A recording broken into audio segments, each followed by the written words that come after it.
Olá, boa noite, tudo bem? Acho que agora está ao vivo, né? Bom, vamos aguardar aqui um pouquinho a doutora Leila Bloch entrar. Arrumar aqui o cabelo, rostinho marcado da máscara. Aguardar um pouquinho. A Mato Virtual entrou. Olá. A Paula, colega. Tudo bem, Paula? Como é que você tá?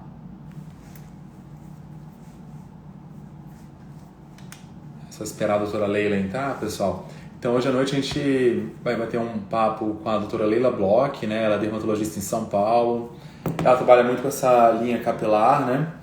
Ela é grande profissional que trabalha com essa parte da transplante capilar. E a ideia é que a gente hoje fale um pouquinho, então, com a doutora Leila, tanto dessa parte dos tratamentos da calvície, né? Que são os tratamentos que muitos pacientes buscam, né, no consultório, quanto a doutora Leila, ela tem um doutorado nas agressões que a haste capilar ela salva. Olá, Grace. A Grace sempre presente, né? Tudo bom, Grace? Acho que a doutora Leila entrou. Olá, tudo Olá, bom? Como vai? boa Tudo jóia? noite, Um tudo bom? prazer receber você, viu, Leila? Um grande prazer mesmo, viu? O prazer é meu. Obrigada pelo convite, viu, Eugênio? Ah, obrigado Obrigada você. pelo Fico convite. honrado, viu, com a sua presença. É uma colega tão querida, sabe? Sempre foi tão agradável, tão bacana, né? Uma pessoa muito fantástica, né? A Obrigada. Leila, assim, eu sempre Eu, fui um eu tô grande. com inveja de você, hein? Você fica fazendo pilates aí. Eu tô com Você inveja, viu, então não né? vou. Tô com inveja de Aham. você. A gente tem que se Ah, movimentar, né? Se você fica, imagina, pois sentado o é, dia todo aqui. E eu tenho até um problema, Leila, que assim, eu acho que você deve ter o mesmo problema que eu também. Eu geralmente eu faço muita cirurgia, que eu faço câncer de pele, né? E eu fico muito em sim. pé. Eu não sei se você às vezes faz a sua cirurgia mais em pé ou sentada, mas a Eu sua faço, cirurgia é até eu mais longa que a minha, faço, né? sim, eu faço uma parte em pé e a outra parte sentada. A maior parte eu acabo ficando sentada. Então, assim, ergonometria é muito importante nas nossas cirurgias, porque duram horas, né? Uma cirurgia micrográfica de músculo como a sua, por exemplo, dura horas, né? Eu uso meia de compressão, mas assim, precisa fortalecer bem a musculatura das costas e pilates, é o que eu falei, tô sentindo falta, vale muito a pena Não, fazer. vale muito a pena. E meu professor é um achado, viu? Não sei se ele tá aí, o Matheus, né? Um baita professor, viu? Já testei outros, Uhum, mas nossa, o meu professor é incrível, viu? O professor é muito uhum. bom. Pena que tá um pouquinho distante para mim, né? Tá, com certeza. Eu posso perguntar se ele tem Mas alguma indicação para você buscar em São Paulo. eu queria mandar um oi para os colegas, né, amigos de Brasília, também meus pacientes de Brasília, que eu sei que estão também vendo essa live. É, com certeza. Então aqui hoje a gente vai ter um público tanto de colegas médicos, provavelmente a Grace Caldas está aqui, está sempre Sim. presente, e com certeza vai ter vários pacientes, a tia Márcia aqui, tá vendo? A tia da minha esposa está aí presente também, tá vendo? Eu vou entrar, meus parentes todos vão entrar, né? Opa, é bom ter família grande. Com certeza. Então, Leila, a ideia O seria falar um Everton, pouco tem de. pacientes meus aqui também que Ah, que entraram. bacana, legal. A ideia seria a Grande gente bater pardal, um. grande pardal. A ideia seria, então, a Ah, gente estar falando um pouquinho de cabelo, né? Acho que é o grande chamariz aí da nossa live, né? Aí vamos tentar sim, abordar um pouquinho tanto essa parte um pouco clínica, um pouco cirúrgica. E eu acho que eu queria claro, abusar de você, acho que da sua grande expertise, né? Que é sobre esses danos da haste capilar, né? Logo que você tem todo um também. trabalho, um estudo, né? Em relação a tanto essas partes dos processos químicos, danos físicos, né? Que às vezes é muito comum no dia a dia, né? As mulheres, principalmente, os pacientes eles têm bastante cabelo, costumam usar muito nessas chapinhas, né?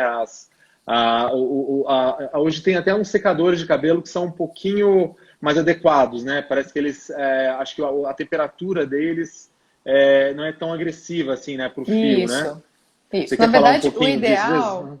acho que o ideal seria tentar secar o cabelo naturalmente, né? Mas como Uhum. na vida real fica um pouco mais difícil, porque a gente tem prazos aí para cumprir, tem que estar sempre bem. Então tem secadores que conseguem, né? Tem uma potência mais rápida, ao mesmo tempo que não agride tanto o fio. É claro que acabam sendo um pouco mais caros, mas tem secadores, inclusive, com LED, né? Com luz emitida por diodo, que acabam Ah, tratando interessante. também a Uhum. haste enquanto secam. Então, são secadores mais interessantes para usar a longo prazo, né? Às vezes vai usar um secador por anos, então um pouquinho mais caro acaba compensando, né?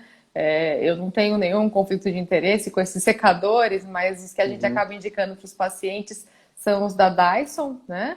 Que tem essa potência maior e não agridem tanto o fio, tem uma regulação de temperatura e de potência. E também o que tem o LED se chama Hair Pro. Aí esse não tem no Brasil, mas os pacientes alguns conseguem comprar fora. A Selma entrou, obrigada. Uhum. E assim, o ideal seria então secar no frio, então o cabelo, então, não é isso, mais ou menos? A ideia É, seria secar mais no frio.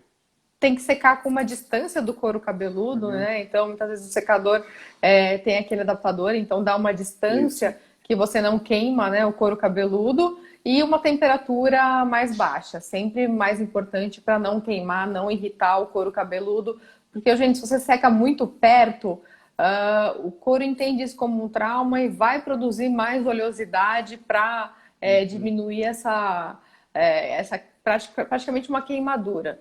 Então, o ideal é evitar secar o cabelo com a temperatura muito quente, evitar secar muito próximo do couro cabeludo também.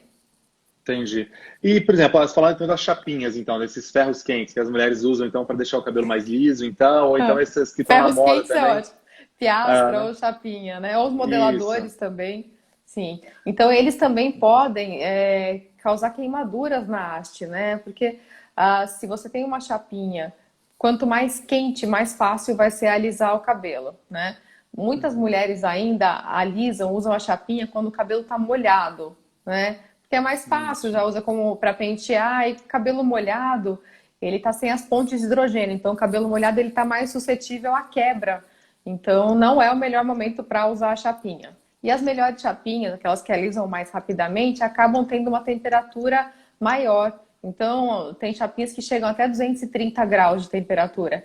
E isso causa bolhas, quebras na haste. Então, é importante evitar, né? E sabe onde a gente tem mais quebra pela chapinha, né? Muitas mulheres fazem a chapinha na franja, tudo, mas onde o cabelo mais quebra é na parte de trás. Por quê? Geralmente deixa a parte de trás por último para secar e não tem tanto cuidado com essa região e acaba puxando mais. Então, é uma parte que é bem danificada por ser mais longa, né? Já tem quanto mais longo o cabelo, né, vai ficando com mais dano, né? Um dano cumulativo por procedimento de alisamento, tintura, exposição ao sol, vento, tudo, né, que a gente está exposto, poluição. E a chapinha é usada mais intempestivamente nessa parte de trás, então tem que tomar muito cuidado, porque às vezes a pessoa, não, onde eu mais faço é na franja, tudo, mas a parte de trás é onde tem mais quebra pelas bubble hair, que é a formação dessas bolhas que danificam o córtex da haste, né, do fio de cabelo. Uhum. É interessante assim também, né, Leila, que às vezes o pessoal não tem esse conceito, mas o fio do cabelo ele tem um diâmetro, né? E às vezes vai ter pacientes, vai ter um fio de cabelo mais resistente, né? Talvez um diâmetro maior, por exemplo, né? E vai ter pacientes que vai ter o cabelo extremamente fino, né? Com diâmetros então menores. Geralmente o cabelo Uhum. mais negroide, né? Ele tem um diâmetro um pouco mais fino. Às vezes quando o pessoal olha, acha que o cabelo por ser negroide ele é mais espesso, mais grosso, mais resistente. E Uhum. geralmente é o contrário, né? Quer dizer, é um cabelo um pouco mais fino, né? E daí ele está sujeito a um maior dano, né? No caso, pelas chapinhas, pelos secadores, né? Tem que ter Sim, um na maior verdade, cuidado, né? é assim, quanto menos liso o cabelo, na verdade, mais frágil ele é, porque ele tem uma haste que é menos uniforme, né? Que é mais irregular. Então, o cabelo o cabelo étnico, o cabelo afro, né? Que é mais encaracolado, ele tem uma chance maior de quebrar exatamente nas áreas em que forma essas tonsuras, né? Que forma essas áreas de cabelo encaracolado. Então, exatamente quem tem o cabelo mais frágil é quem mais danifica. Então, tem uma chance maior de quebra também. E o cabelo étnico, o cabelo afro, também sofre bastante com dano térmico e com os alisamentos, né? Ah, o que eu queria falar é sobre dano cumulativo, né? Porque 68% das mulheres no Brasil faz algum tipo de alisamento duas vezes por ano. E, ao mesmo tempo, 86% faz algum tipo de tintura ou tonalização. E aí, muitas vezes, são incompatíveis, né? O alisamento, dependendo se é com alisante formol, tioglicolato, ácido carboxílico, as escovas ácidas, né, que estão em alta, às vezes não tem uma compatibilidade com o tonalizante, com a tintura, né? Porque para você abrir as cutículas para usar o tonalizante, a tintura, né, o pH tem que ser mais alto, um pH mais básico. E para alisar, muitas vezes esses alisamentos de escovas ácidas que estão em alta, o pH tem que ser bem ácido. Essa mudança de pH pode fazer o cabelo quebrar, o cabelo ser... Então, tem alisamentos, na verdade o ideal seria não fazer nada, né? Mas tem alisamentos que danificam menos o fio para quem tinge do que outros, né? Lembrando que mesmo sendo proibido, mais da metade dos alisamentos, né, das escovas progressivas feitas no Brasil ainda tem formol. Entendi. Quer dizer, a grande maioria das escovas progressivas, então, desses alisamentos, quer dizer, provavelmente é a base de formol, né? Principalmente esses produtos, às vezes, que a pessoa compra em qualquer lugar, né? Não compra num determinado lugar bacana, né? Porque às vezes a pessoa compra num lugar, vamos dizer, num shopping popular e fala, não tem formol, mas na verdade eles colocam dessa forma, mas se você for lá no rótulo, vai estar lá escrito que realmente vai ter Na formaldeído, verdade, provavelmente, assim, né? o formal é proibido, então muitas vezes o que tem é a adulteração de alisantes que são lícitos com o acréscimo do formol, e tem também algumas escovas que são liberadoras de formol. Elas não têm o formol especificamente, mas quando você aquece, acabam liberando o formol. Então, assim, o que é liberado pela Anvisa, a gente sabe que não tem, mas muitas vezes tem esse acréscimo, então eles mudam, né? Trazem aquele potinho misturando ali, que Isso. você não sabe o que tem. Então, não sei se você perguntar para a paciente com o que ela está fazendo o alisamento, 9 entre 10 não vai saber com o que é, e mesmo quando o cabeleireiro fala do que é, né? Ele acaba falando assim, não, é uma patente, ele é muito bom e tal, e não explica exatamente o que foi utilizado. Existiria um tempo seguro, assim, vamos dizer que a pessoa faça alisamento e faça tintura. Existe, assim, por exemplo, a cada 30 dias, você faz o alisamento hoje, você aguarda 30, 60 dias para fazer a tintura. Existiria isso, assim, não? A gente pede, bom, o ideal seria, né, não danificar, porque todos esses procedimentos chegam até o córtex, né, então removem cutícula, deixam o fio mais fino, mais frágil, mais quebradiço.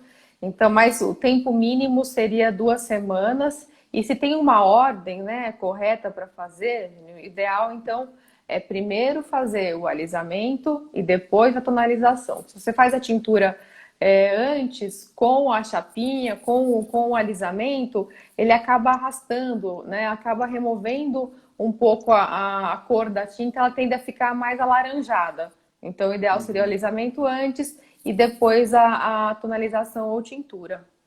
Sabe, Eugênio, chegaram umas perguntas aqui para mim também, que a gente deixou aberto pelo Instagram. Então, chegaram algumas perguntas de pacientes também. Tem perguntas, só mudando um pouquinho, que são sobre o minoxidil oral, né? Quais os prós e contras do minoxidil oral? Você tem usado o minoxidil oral? Oral, tenho.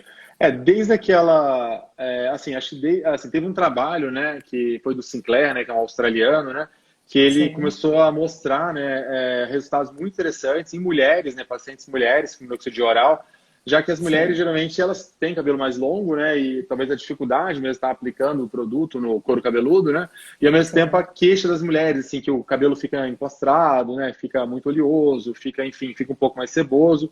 E a queixa que as mulheres realmente não gostam muito do minoxidil tópico, né? E daí, então, começou-se a se usar, então, o minoxidil oral. Eu, desde aquela época, mais ou menos, foi 2018, talvez, mais ou menos, eu comecei a usar. E mesmo, assim, homens, largamente, eles amam, né? Eles adoram, eles acham incrível. Uhum. Muitos, assim, têm deixado de usar o tópico também, porque acha muito mais fácil, né, a administração, né, quer dizer, da forma que é um comprimido ao dia, quer dizer, é muito mais simples, né, a posologia do que você ter que passar um produto na cabeça, por exemplo. E as mulheres, algumas começam a aderir. Só que o problema das mulheres é que a gente, às vezes, algumas das pacientes começam a ter um pouco de pelo, principalmente nessa região da face, geralmente. Mas você sabe que as minhas pacientes, pelo menos, as que têm alopecia mesmo, assim, que se queixam que o cabelo é fino, se queixam que, né, se incomodam muito com o pelo, elas não se incomodam com esses pelos que vão surgindo. E até foi engraçado, uma coisa que eu vi outro dia numa aula, que as pessoas falam que até fica mais interessante se ela tinha interesse em fazer, por exemplo, depilação definitiva, agora talvez com o pelo um pouquinho mais espesso nessa região, se antes você Não poderia deixar esse conseguiria, pelo, né? não conseguiria, agora você consegue um bom resultado. Então, assim, tem sido a minha prática, para falar a verdade, eu uso muito o minoxidil tópico também, mas, assim, a única dificuldade que a gente tem é que no Brasil a gente não tem pronto ele, né? Então os pacientes têm que Sim, manipular. Então a sim. maior dificuldade que a gente tem é essa, né? Aqui em Brasília, na minha cidade, tem uma farmácia que manipula, então tem uma farmácia que manipula em xarope e uma farmácia que manipula em comprimido. Ah, e E a xarope gente nunca nunca vi viu, não? xarope. Não. Olha Aqui tem uma peça só, xarope.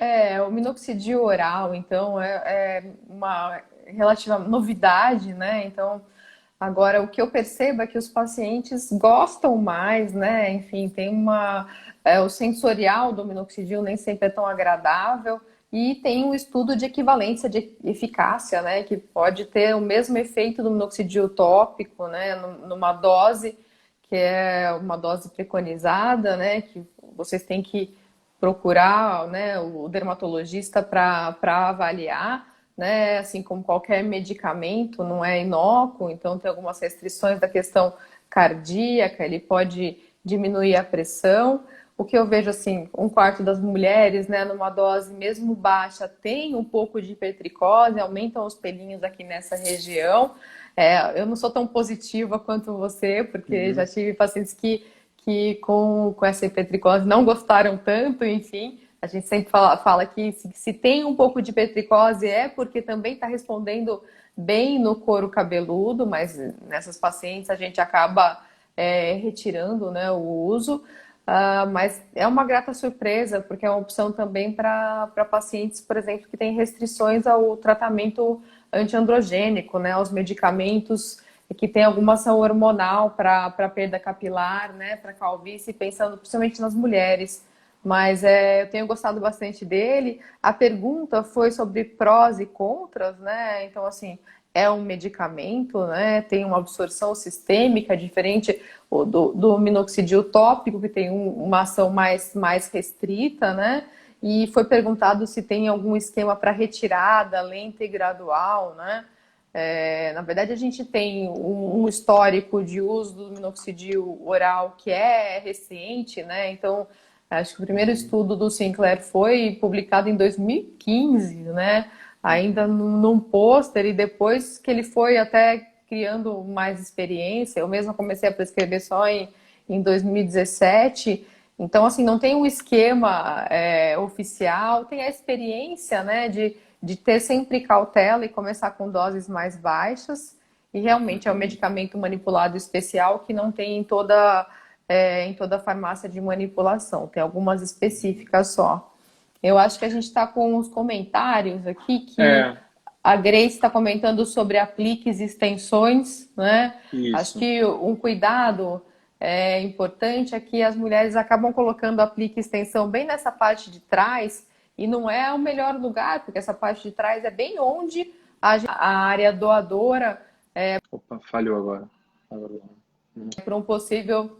Essa parte de trás é bem a área doadora para um possível transplante capilar. Então, a gente sempre pede para remover esses apliques sempre que possível, usar aqueles tic-tac só em alguns eventos, mas nada que possa causar uma alopecia tracional bem numa área mais doadora para a gente. É uma resposta que eu tive nessas pacientes que teve hipertricose, sabe? Eu tenho utilizado a espinolactona associada, sabe? Sim, Então, às vezes, sim. acho que o estudo do Sinclair, ele usava, acho que 25 miligramas, eu acho, alguma coisa assim. E, realmente, eu tenho pacientes que chegam até a utilizar 100 miligramas, por exemplo, por dia de espirulactona associada com minoxidil. E eu acho que isso tem me ajudado um pouco, sabe, nos pacientes, sabe? Acaba que elas, pelo menos assim, as que eu tenho assim, prescrito, tem gostado. Lógico que uma ou outra, igual você falou, por exemplo, se queixam bastante, a gente tira. E quando a gente fala desse possível efeito também de aumentar pelo em outros locais do corpo, elas às vezes pedem para continuar mesmo com o minoxidil tópico, por exemplo, né? Apesar que algumas pacientes que usam o minoxidil tópico também têm, às vezes, crescimento de pelos em outras áreas que elas não estão aplicando também, né? Sim, sim. Sim, mesmo por um efeito sistêmico, mas também às vezes o efeito de contato, né? De aplicar e às vezes escorre um pouquinho na fronha, porque Isso, aplica à noite. Eu sempre indico usar com uma faixa como se fosse de jogador de tênis, aplica e aí isso. evita esse contato mais direto. Tá. Tem uma pergunta aqui de implante, mas vamos ver só pelo menos falar dessa coisa mais clássica, então. Falar da Claro. finasterida e a dutasterida, né? Que também, às vezes, sempre os pacientes têm com essa queixa e usa um, usa outro. Eu vou falar um pouco da minha experiência, geralmente, sabe? Então, assim, por Uhum. exemplo, eu geralmente, assim, a coisa mais clássica, né? Até porque acho que tem em bula, eu acho, né? A finasterida para homem, por exemplo, 1 miligrama por dia, então, né? De comprimido, que se tem em bula para usar em alopecia androgenética, né? A dutasterida, ela acho que não consiste em bula, na verdade. Ela é um remédio, na verdade, para hiperplasia prostática, né? Então, não é um medicamento para isso. Ela é utilizada de forma off-label, mas a gente tem vários trabalhos mostrando pacientes que não tiveram tanta resposta à finasterida, ou então o paciente teve algum evento colateral com a finasterida, poderia testar dutasterida com efeitos melhores. Eu, geralmente, Leila, eu opto pela finasterida naqueles casos mais clássicos, assim, de alopecia androgenética, e, assim, casos mais avançados, até pacientes, assim, eu tento não entrar em pacientes que não tiveram prole ainda. Pacientes homens que não tiveram prole, eu tento não entrar. Mas pacientes têm quase mais avançados de alopecia, assim, aquelas alopecias mais graves, o paciente chega para você, eles teve uma perda muito importante, eu geralmente Uhum. entro para o dutasterida e observo geralmente um resultado muito bonito, assim, sabe? Um resultado de resposta clínica bem interessante, e esse paciente retornando esses pelos. E às vezes em mulheres também, que às vezes chegam mulheres, hoje em dia eu não sei se é porque acho que antigamente chegavam tantas mulheres com tanta perda de cabelo no consultório, mas hoje chegam muitas mulheres com perdas importantes no consultório.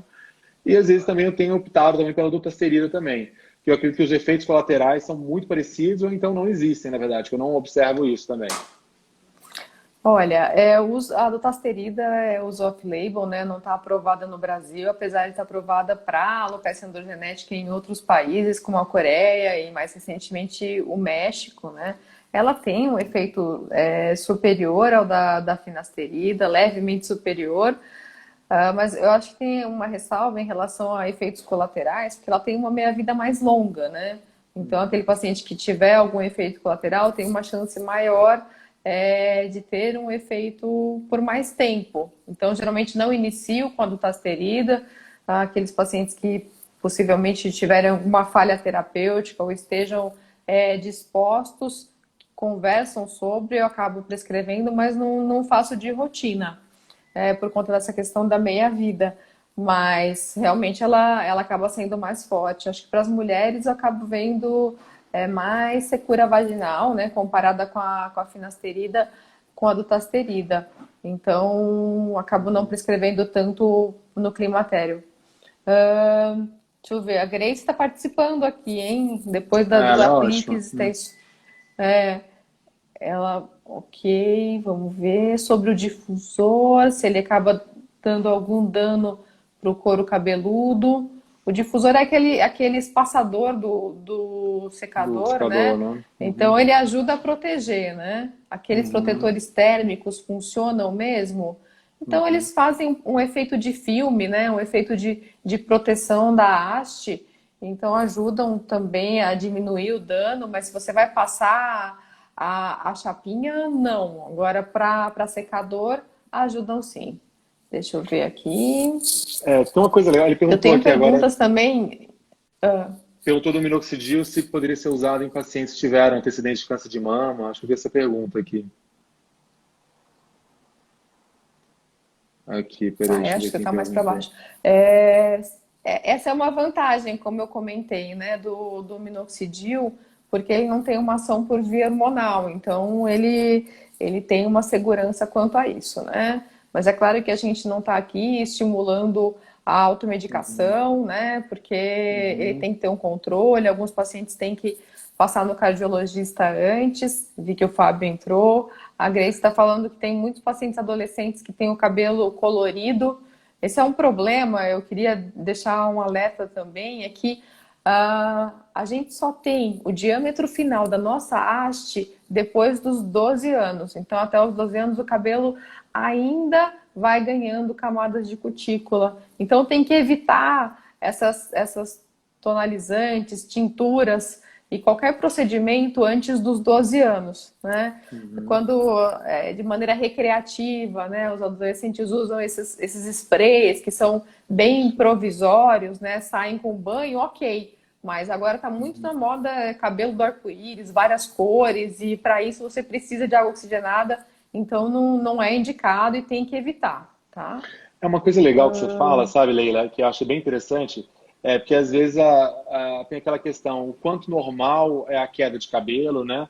E essa questão também que quando que o paciente precisa buscar o dermatologista mesmo para tentar descobrir o que ele tem, né? Porque às vezes o paciente, você fala, os sintomas são bem clássicos, né? Que é o paciente que às vezes se expõe um pouco ao sol, sente que está queimando o couro cabeludo, sente o couro cabeludo um pouco vermelho, ele sente uma coisa, a paciente às vezes chega falando pra gente que faz o rabo de cavalo tem menos volume, e às vezes até umas coisas também que a gente vê o paciente às vezes com a queixa de uma caspa, né, no couro cabeludo, uma descamação, um avermelhamento no couro cabeludo muito importante, ou então até uma coisa que leva a gente a pensar em outras doenças também super importantes, que é bom um diagnóstico precoce, que é a perda da sobrancelha, né? O paciente começa a perder um pouco as sobrancelhas e a gente às vezes leva a gente pensar alguns diagnósticos, né? Diminuição de sobrancelha, aumento de testa, tem que procurar o dermatologista. Não é normal isso acontecer, não diminui a sobrancelha espontaneamente, se você não está tirando, a testa não aumenta também sozinha, então tem que procurar o dermatologista, porque tem algumas doenças que fazem a gente perder o cabelo e que precisam de um tratamento o quanto antes, porque se você não tratar, a tendência é ir piorando, e é bom tratar para segurar logo, diagnosticar. Tem algumas doenças que são relativamente até novas, né, do couro cabeludo, e que vale a pena procurar o dermatologista. Então, sinais de alerta, está caindo mais do que o normal nos últimos 3 meses, né? Você vê o couro cabeludo por transparência, às vezes não só queimar, né? Assim, tomei sol e queimou e antes não queimava, mas também essa sensação de ver através, que antes não se tinha, muitas vezes pela luz do elevador, ou agora drone, enfim, vários jeitos de tirar foto, o alargamento da linha do partido, né? Prestar atenção na família, tem alguém com menos cabelo na família, com que idade começou, sempre é um bom parâmetro. Lembrando que não tem um tratamento preventivo, mas tem como agir precocemente, porque quanto antes começa o tratamento, melhor o resultado em termos de evitar que piore, manter o que se tem e tentar melhorar um pouco também. Não só para homens, como também para mulheres. Você fala uma coisa bem bacana também, que você fala o seguinte, que o número de folículos que a gente tem no couro cabeludo é um número X, né, um número limitado, né? Cada um vai ter o seu número. Então, se o paciente realmente tem na família, histórico familiar, então, de ficar calvo, vamos dizer assim, de perder cabelo, esse paciente deve tentar fazer algum tratamento clínico, deve tentar fazer alguns tratamentos, às vezes, que a gente tem, às vezes, em consultório, algum procedimento dermatológico, a fim dele manter, então, esse pelo, porque se ele for deixando perder, daqui a pouco, às vezes, ele está com uma área calva super importante, que mesmo o transplante não consegue repor, talvez, todo aquele volume que ele tinha, toda aquela, enfim, aquela maleabilidade de fios que ele tinha, né? Então, quer dizer, o tratamento clínico para esses pacientes é fundamental, né? Não, então, a gente nasce com uma quantidade pré-determinada de cabelos, né? A média é entre 80 e 120 mil fios, né? E o cabelo é uma fonte esgotável. Então, eu falo desse conceito de banco de reserva capilar, né? Sabendo usar, não vai faltar. Então, se você usar de maneira racional, né, a sua área doadora, pensando num possível transplante, o ideal seria não fazer, então, muito jovem, ou antes de uma calvície bem delimitada para saber onde usar da melhor maneira, mas melhor ainda, né? Melhor do que usar da melhor maneira o cabelo num transplante é não precisar. Então, começar a tratar o quanto antes, fazendo um tratamento clínico, para que não venha a precisar de vários transplantes aí ao longo da vida, né?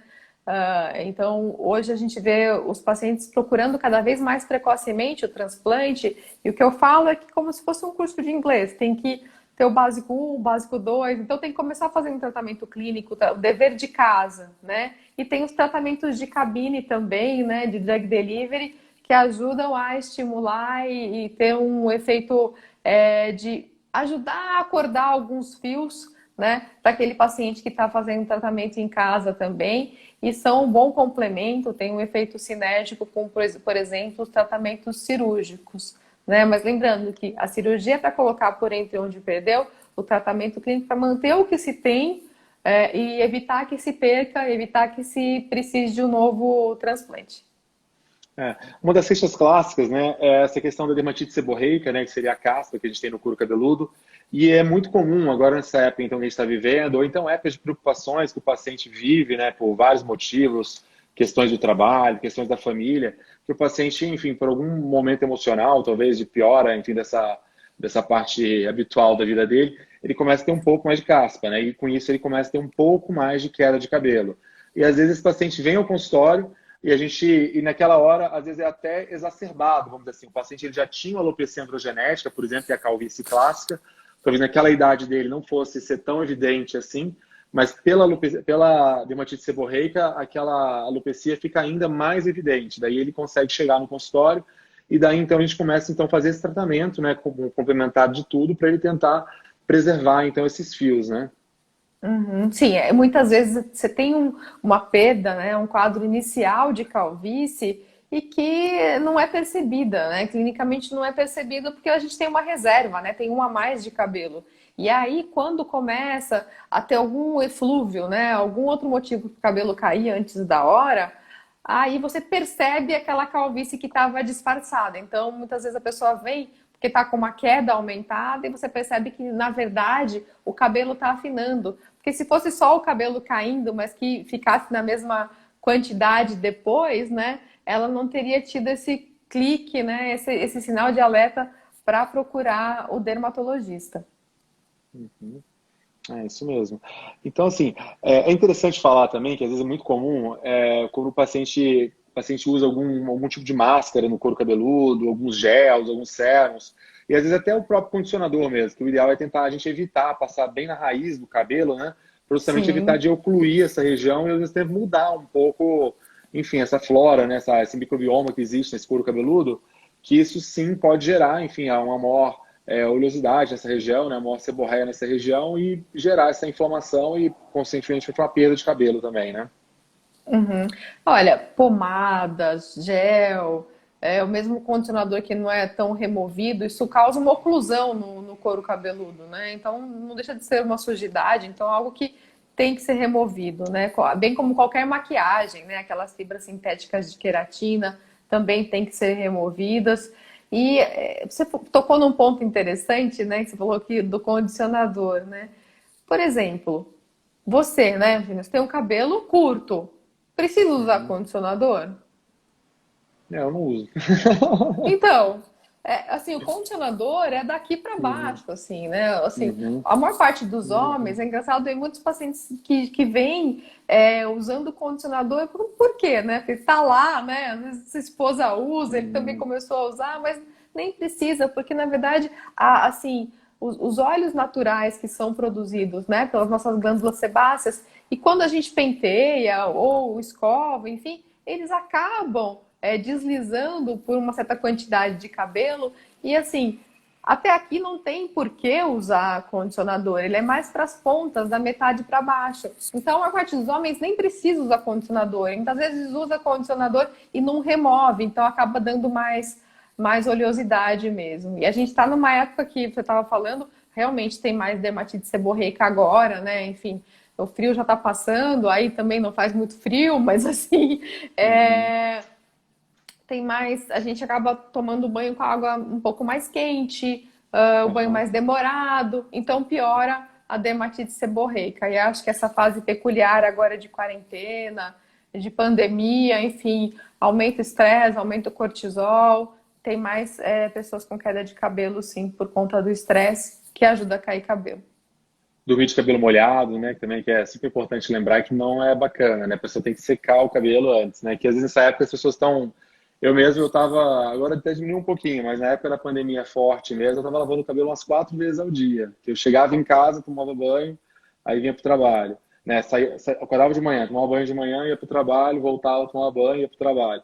Aí voltava, que eu tinha tomado do trabalho, toma banho de novo, vai, faz atividade física, volta, banho de novo. Então toda vez Aham. Mas você todos pira. esses banhos com shampoo, porque muitos, né, muitos homens lavam, mas não usam o shampoo quando lavam mais de uma vez no dia o couro cabeludo. Então, é porque na época assim, agora eu tô um pouco mais tranquilo, né? Mas assim, no começo da pandemia Aham. você não sabia como é que era essa difusão desse vírus, enfim, como é que seria isso, né? E como a gente Uhum. está exposto, quer dizer, a gente entra em ambientes assim, de hospital, a gente entra, tem contato com o paciente, então mesmo você estando coberto, tudo, quer dizer, você está passando, enfim, em elevador, que é toda essa parte, assim, você tem um pouco de medo e tal. Ainda você estava, agora está um pouco mais tranquilo, eu acho. Eu acho que hoje, mais importante, realmente, é a lavagem das mãos, né? Talvez lavagem do rosto, talvez, né? Enfim, usar a Não, no vestimenta começo a gente adequada, não né? E chegar sabia, em né? casa. A gente Isso. não sabia direito no começo como é que ia ser, então eu tava andando quando saía, assim, de cabelo preso, com coque, chegava em casa, lavava, enfim, Uhum. mas agora a gente está o tempo todo de touca, né, no consultório, mesmo assim, Uhum. mas, enfim, a gente sabe um pouco mais, né? Mas na dúvida, acho que talvez a gente tenha até pecado pelo excesso nas orientações iniciais mesmo, né? Não, com Enfim, mas certeza. assim, Eu tinha que acho trocar que, tudo. Eu tinha que trocar o sabonete do rosto, sabonete do corpo, o shampoo do couro cabeludo, porque tava tudo dando problema. mas a cautela nunca é em excesso, né? Não, com certeza. Deixa eu ver. Foi feita uma pergunta aqui: a finasterida ela engrossa os fios e faz nascer os que perderam há pouco tempo. Existem muitas divergências quanto às respostas. Você quer falar um pouquinho o que é a finasterida, o que é o minoxidil? Que sempre tem essa dúvida, né? É igual o paciente perguntar quem é o botox, quem é o preenchedor, né? Quer dizer, cada um tem uma função, né? O Uhum, minoxidil tem uma uhum. função e E a são, finasterida tem outra, funções né? diferentes. Funções diferentes e complementares, né? Então a finasterida, assim, ela não engrossa o fio, ela evita que o fio que está grosso vá afinando com o tempo, né? E alguns fios que iniciaram esse processo de afinamento, ela pode reverter isso mais inicialmente. Agora, se o fio já afinou muito, o processo acaba sendo irreversível, infelizmente. Então, a finasterida é mais específica para calvície, sendo que o minoxidil é para o cabelo que está caindo antes da hora, então ele não interfere no cabelo que está afinando, mas porque o cabelo demora mais tempo para cair, ele só afina a cada novo ciclo. O minoxidil também é usado no tratamento para calvície, porque aí vai demorar mais tempo também para o cabelo afinar. E no geral a gente vai ter mais fios no couro cabeludo, tudo isso impacta na cobertura, né? Mas muitos pacientes vêm assim, não sabem qual é mais importante, às vezes querem parar um deles, não sabem qual. Enfim, o ideal é acrescentar isso, de ter um tratamento completo, colocar na rotina, porque tratar queda de cabelos é algo a longo prazo, né? Não é uma Isso. corrida de 100 metros, é uma maratona e tem que ser igual escovar os dentes, entrar na rotina. Olha só, tem um pessoal te Isso. elogiando aqui. Eu sou fã do Dr. Ah, Eugênio, que bom. Uhum. procedimentos excelentes. Muito bom. Opa! É legal, então, até Bom, entrando no procedimento, logo que eles falaram, né? Assim, eu ia tentar buscar, logo que você está falando da finasterida, do minoxidil, que às vezes existe muito isso, né? A finasterida tem muito preconceito, né? Os pacientes não querem usar porque escutaram que o fulaninho teve perda da masculinidade dele, enfim. E hoje em dia, assim, os procedimentos têm nos ajudado muito nisso, né? Tanto o MP quanto a terapia, os lasers, eu acho que eles nos ajudam muito, então, a melhorar, então, esse couro cabeludo e até estar colocando, talvez, essa medicação dentro do couro cabeludo de uma forma mais direta no fio, mas, ao mesmo tempo, sem ficar circulando, então, nesse corpo e gerando qualquer outro susto nesses pacientes. Você tem, às vezes, eu sei que o é, ideal é sempre a gente manter o tratamento clássico é, e fazer as outras terapias, na verdade, como complementares, né? Mas a sim, gente observa que tem alguns pacientes realmente que têm um resultado muito bom, né, com essas terapias complementares, né? sim. Na verdade, assim, o ideal é fazer o tratamento em casa, porque a longo prazo ele não gera uma dependência, né? Então, são tratamentos que realmente mudam a história da doença e complementar com outros tratamentos de drug delivery que podem ser feitos no consultório, né? Desde intradermoterapia, microagulhamento, microinfusão de medicamentos, que tem uma ação de uma entrega mais próxima do fio, né? de alguns ativos que fazem com que o cabelo fique mais tempo na fase de crescimento e que acorde alguns fios também. Então é um tratamento interessante para fases mais iniciais e também fases de perda de densidade, né? Na verdade, quanto mais cabelo você tem, maior a chance de responder e responde melhor na parte de trás, que é a parte da coroa. Mas é interessante porque ajuda a postergar, por exemplo, a necessidade de um transplante capilar e muitas vezes é um complemento, né? Que nós usamos na área não transplantada e que nós usamos ao redor da área de transplante. Então, acho que quanto maior o arsenal, já que não tem nenhum milagre em termos de tratamento para queda de cabelo, que os nossos pacientes sempre buscam, é melhor para contar com ele. E você tem uma boa experiência com o MMP, né? Então, eu gosto muito do MP. Na verdade, quando eu comecei com essa parte de procedimento, comecei com a endodermoterapia, né? Que eu aprendi com o meu R+, o Alexandre Moretti, né, lá de Campo Grande, não sei se ele está aí. Então, eu aprendi com ele e, assim, eu achava uma técnica bem interessante, tinha resultados, associava com LED, né? E achava resultados bons, né? Só que aí depois, qual era o problema do endodermoterapia? Primeiro, os meus pacientes, às vezes, eram várias picadinhas, algum ou outro ponto sangrava um pouquinho, né? E às vezes tem aquela questão que é engraçado, em pacientes mulheres, eu tinha algumas pacientes que tinha um pouquinho de atrofia nos pontos da agulha, sabe? Que eu colocava a agulha. Aí depois eu fui para a NMP e eu nunca tive problema mais com atrofia. E eu me senti muito, assim, liberto, sabe? Para usar vários medicamentos que eu gostaria de usar e eu tinha um pouco de medo de usar na minha terapia, né? E aí depois a gente vai para esse lado que hoje a NMP, eu, de vez em quando recebo alguns pacientes, né, que querem fazer transplante capilar, ou então que fizeram transplante capilar, e às vezes realmente a gente vê que eles têm um ganho muito grande com esse tipo de procedimento, né? Tanto no pré, né, que vocês acho que visualizam talvez melhor a área que esse paciente tem a necessidade, talvez, de maior número de implante capilar, né, que às vezes tem uma deficiência mesmo de número de folículo naquela área. Quanto eu acho que também no pós, você acha que dá um ganho para esse fio, na verdade, talvez reavivar o quanto antes, né? Fazer enfim, um retorno, né? Assim, o quanto antes desse volume dele, desse trabalho dele, de crescimento dele, né? Não, o pós-operatório é importante, porque aí você quer ter o mínimo de perda, então quer estimular esse couro cabeludo para uma repilação. É claro que tem um tempo inicial para o cabelo começar a crescer após o transplante capilar, mas o preparo é importantíssimo e alguns tratamentos, eu falo, são preparatórios, são continuatórios e, na verdade, independem do transplante capilar, né?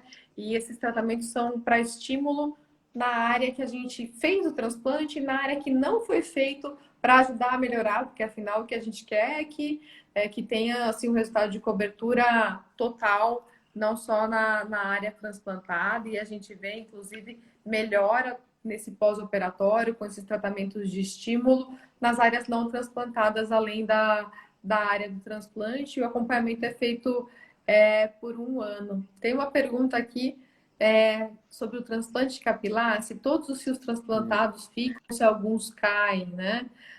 Então, a pergunta do Alec, a gente tira, né, os fios no transplante dessa região aqui do mocinho que chama occipital, essa parte de trás. E tira daí exatamente porque são os fios que são seguros, né? Que vale a pena tirar, que eles preservam a memória de onde eles vieram e vão continuar grossos, né? Em qualquer lugar que a gente colocar, por exemplo, a parte da frente ou a parte do topo. Então, esses fios não vão afinar com o tempo. Acho que foi essa a pergunta, se depois de um ano eles vão afinar. Não. Se a pega de todos os fios que a gente coloca, olha, tem várias técnicas para que se tenha a maior pega possível. Então, desde a temperatura, umidade, meio que fica o fio, como ele é retirado, colocado para danificar, lapidado, enfim. Para que se tenha a menor perda possível, mas a gente trabalha com uma perda de 4 a 6% dos fios, então é uma perda pequena. Deixa eu ver agora se a gente tem outros. Até colocando essa pergunta que você respondeu agora, sobre isso, né? Que a pessoa pergunta, um ano depois é normal ter uma perda importante dos fios? Na verdade, tem duas questões aí. Uma questão, assim, que é importante entender que o paciente, após o transplante, ele não está curado da calvície. Ele continua Isso. o problema de cabelo dele, na verdade. Então, ele vai continuar os tratamentos clínicos, ele vai continuar o segmento com o médico que acompanha ele. Quer dizer, tudo isso é importante para ele manter aquele fio. Se o paciente realmente fez o transplante, ele tem interesse, então, em ter cabelo. Então, ele vai ter agora continuar o tratamento do cabelo dele. Não tá curado, ele não está de alta já. Não, ele tem que retornar no médico dele e seguir o tratamento, né? Sim, sim. O que não pode acontecer é, por exemplo, uma substituição, né? Ele faz o transplante, Uhum. a gente vê isso, depois de 7, 8 meses, tá cabeludo, fica super feliz e tal, até para de vir no retorno às vezes, para de fazer o tratamento. Aí depois de uns 4, 5 anos, sem aparecer, bate na porta e fala assim, ai, tava tão bom quando eu fiz, mas olha só e tal, como é que ficou? Porque caiu o cabelo transplantado? Não, ele foi perdendo o cabelo dele em volta. E aí acontece uma substituição do cabelo dele, original, pelo cabelo transplantado, e ele acaba dando um passo para trás novamente. Daí a importância de manter o tratamento clínico, manter os outros tratamentos, para não precisar mais de outro transplante ou postergar um novo transplante. Tem perguntas aqui. Pode ser transplantado folículos com 2 e 3 fios na parte da frente, também do Alec. Na verdade, assim, na parte anterior, toda essa parte do desenho da linha anterior, hairline, são colocados os fios mais fininhos. A gente separa os fios, unidades foliculares com um fio e as mais finas, e o desenho é feito um pouco irregular para ficar o mais natural possível. Em um implante, até quantos fios são implantados? Uma pergunta do Moisés. Na verdade, depende da área doadora, né? Então, a gente transplanta, retira o maior número possível de fios, desde que seja uma área doadora segura, né? Então, pode ser transplantados até mais do que 7.000 fios, né? Mas isso é o Eu seguinte, acho que uma coisa que é interessante lembrar, assim, que aqui está mostrando. mulheres... Ah, tá, desculpa. Ah, tá. Não, é só colocar, assim, que mulheres podem também realizar transplante de cabelo, que é sempre uma dúvida, né? As mulheres acham que elas não podem fazer transplante. E elas têm resultados muito bons, né? Geralmente as mulheres têm resultados excelentes. E lembrar também que, às vezes, hoje, várias doenças de couro cabeludo, né, estão surgindo, né? E essas pacientes também, depois do tá fazendo tratamento, estarem estáveis, né, pelo menos 2 anos de estabilidade, elas podem também estar recorrendo, então, ao transplante para melhorar um pouco. E você sabe, viu, que eu tenho tido alguns pacientes que têm feito transplante, mesmo a alopecia frontal fibrosante, que eu acho uma doença que as mulheres têm tido, enfim, assim, baixa muito a autoestima delas, né, com essa doença, né, principalmente quando perde sobrancelha, quando elas perdem essa linha, então, da temporal delas, quer dizer, perde esse cabelo pré-auricular delas. E quando você repõe um pouquinho de cabelo aqui, mesmo aquele cabelo fino e delicado, eu tenho visto que elas têm ficado voltado tão felizes, sabe? Elas têm vindo pro consultório, assim, sorrindo, rindo e super satisfeitas, sabe? Bom, tem todo um cuidado, né? Porque há algum tempo a gente não fazia o transplante em mulheres que tinham alguns tipos específicos, né, de alopecia cicatricial, né, como a fibrosante. E nos últimos anos tem estudos mostrando que, apesar de ter uma pega menor, o nosso principal receio era reativar, né, uma doença. E apesar de ter uma pega menor, tem resultados bons. Então, eu tenho feito em alguns pacientes, primeiro um teste, a satisfação é altíssimo, né? Mas primeiro um teste, e mesmo assim a gente sabe que depois de 5 anos tem um pouco de perda maior também. Agora, o paciente estando consciente disso tudo, pode ser indicado. Agora, as mulheres, muitas mulheres querem fazer o transplante para ter mais cabelo, às vezes não perderam tanto, não tem a indicação ainda. E muitas mulheres, infelizmente, têm um pouco de perda na parte de trás, na parte doadora, e acabam não tendo tanta indicação para fazer, mas 15% dos transplantes são feitos em mulheres, né? As mulheres fazem bastante, por exemplo, transplante de sobrancelhas, então, e transplante de cabelo também, 10% dos transplantes é feito em mulheres, e é interessante para aquela perda nessa região da linha do partido, quando fica alargado, porque aí você dá uma densidade, devolve o cabelo nessa região para ela poder ter uma reserva de topete, ter para onde pentear o cabelo, e é altamente recompensante. As mulheres têm um grau de exigência maior, mas a satisfação também é imensa, Eugênio, bem como você descreveu aí. Você acha que a gente podia falar então um pouquinho desse negócio do cabelo saudável, né, da saúde capilar, né? Às vezes entra às vezes até no nutracêutico, né? E também é importante lembrar assim que tem várias doenças, assim, por exemplo, né, o hipotiroidismo, né? Às vezes tem pacientes que têm anemias, né, tem deficiência de ferro. Hoje tem pacientes que têm dietas um pouco diferentes, né? A gente tem pacientes, sei lá, vegetarianos, veganos, enfim, tem vários tipos de modalidades aí, né, nutricionais atualmente. E com certeza isso tudo vai afetar um pouco o cabelo, né? Então, quer dizer, o cabelo, a consulta do cabelo, ela é uma consulta um pouco longa e ao mesmo tempo a gente tem que fazer alguns exames, né, para tentar direcionar para onde que a gente vai o tratamento. Porque não é só simplesmente o paciente ir lá na farmácia e pegar o primeiro nutracêutico que ele vê de promoção, às vezes, né, e vamos tomar esse daqui mesmo, né? Muitos pacientes já chegam até tomando uma vitamina para o cabelo, né? A maior parte chega fazendo algum tratamento assim é, próprio, né? Por iniciativa própria.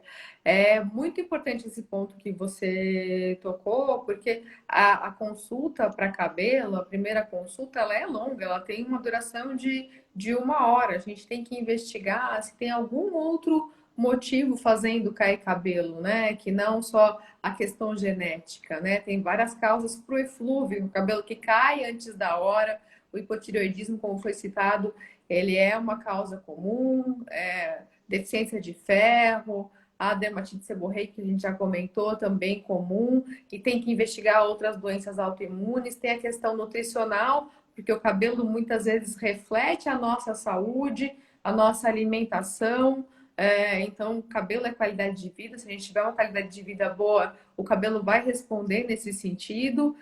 Os nutracêuticos, as vitaminas para o cabelo são interessantes. Algumas são interessantes pensando mais na haste do que provavelmente na queda, mas tem vitaminas específicas. Então, tem que ir no dermatologista avaliar qual é o problema, por que o cabelo está caindo antes da hora e qual a melhor vitamina para você, né? Porque tem uma pergunta aqui, qual a melhor vitamina, enfim. Tem a melhor vitamina para cada um, desde que precise, né? Porque se o cabelo não está caindo antes da hora, não tem muita queda, provavelmente não precisa tanto de vitamina. Se o cabelo está afinando, aí é o caso de outros medicamentos, né? Às vezes o paciente precisa de um shampoo e não, na verdade, da vitamina, na verdade, né? Às vezes o paciente tem uma dermatite seborreica super intensa, uma inflamação super intensa no couro cabeludo, e realmente a vitamina não vai fazer nada. Se o paciente começar a usar um bom shampoo, um bom produto para regular então essa seborreia dele, quer dizer, ele vai logo vai ter a repilação desse pelo dele e vai crescer de uma forma para recuperar enfim, essa densidade pilar dele. Então foi perguntado sobre cabelos brancos aqui. Perguntou se quem tem cabelo branco pode fazer transplante e se o envelhecimento do fio compromete o transplante, o uso de Grey-Vess ou outros ativos antioxidantes ajudariam o paciente que está com o cabelo pintado para poder fazer o transplante. Bom, quem tem cabelo branco pode fazer o transplante, não tem problema nenhum. Eu falo que o importante não é a cor do cabelo, o importante é ter cabelo, né? Uhum. A gente pede para fazer uma tonalização 2 dias antes, porque consegue visualizar melhor, né? Para excisar os folículos.